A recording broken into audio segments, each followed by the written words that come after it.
ปีนี้ห้วยยางรู้สึกว่าบ่คึกคืนได้คนมาบ่หลายเนาะปีนี้มันอันนั้นมันป่าพักเกษตรป่าพักเกษตรนั่นแหละมันป่าตึกเฮบ้าน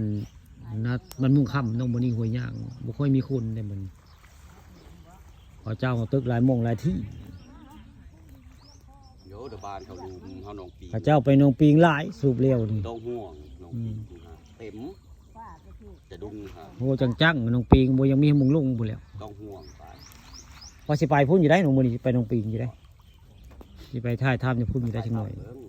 เมื่อมีสิไปหากสิกลับมาพี่ได้บ่แล้วก็ได้ตึกเฮสิมาตึกพี่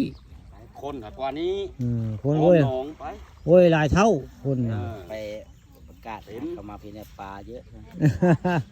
เดี๋ยวผมจะบอกเขาอยู่ที่บอกปลาหลายไปรออยู่ปลาหลายลีพระเจ้ามานยองถึกเลยปลาหน้าคนบ่ต้องยังถึกก็ได้พระเจ้าว่าไปพุ่นบวกเขามาพี่เด้อฉันน้องปิงอันนี้หัวยากนี่คนบอกว่าหลายแต่ว่าปลาหลายได้หมด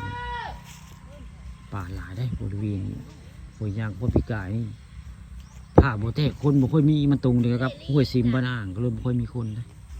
ปีกายนี่แต่ว่าปีนี้ป่ามันก็เลยหลาย โดยเฉพาะป่าสูตรหรือป่าตะเพียนหลายได้ห้วยย่างปีนี้ผู้ข่าเอาเรื่องจริงผ่านจอมาให้เบิกโน่มันห้วยย่างมันมงคำเป็นนี่แหละบ่ค่อยมีคนเหมือนปีมือนี่บ่ค่อยมีคนหลายได้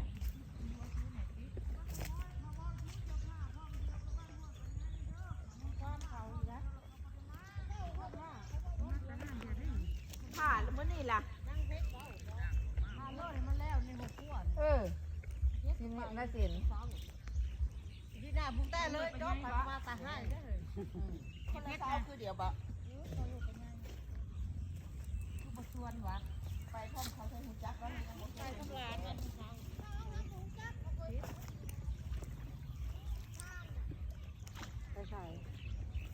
เดซินเด็กโตเลยเพื่อนโอ้ได้เยอะแล้วปลาขอแล้วก็ได้นะโอ้บอกข้อตัวหนึ่งบ่เฮ้ย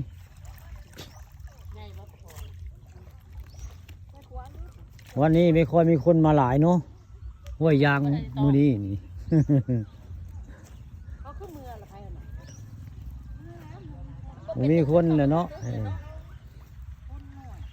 เฮ็ดยังจูมในป่าหญ้าน่ะ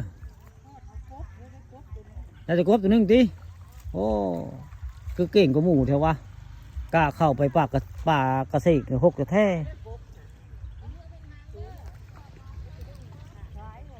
เนี่ยมันเสีย2 วันไปได้เมียบ่า2 วันเพิ่งเข้าไปบุป่ากระเสกน้ำหากบคนเราไปตัวนึงแล้ว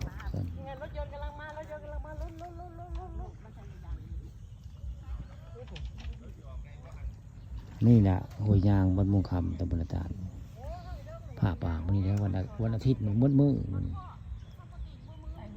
ป่าหลายแต่ว่าต้องมาไปซิดกับมันได้อันยาอันพอกระเสกน้ำมั่งกระเสกน้ำบ่ได้ก็คือสิบ่ได้ปลาปานไหนผู้ข่าสิสิม่วงเหสิหน่อยสิม่วงเหห้วยยางมันมุงคำเนี่ยมันผ่าป่าหลายมือนี่ฮะหนักคนบ่ได้ต้องก็ดอกแท้ปลากระทึกอยู่ได้พระเจ้าได้ปลาอยู่ได้ปลาสูตรปลาตะเพียนหน่วยผู้ข่าก็สิม่วงเหมาตึกน้ำ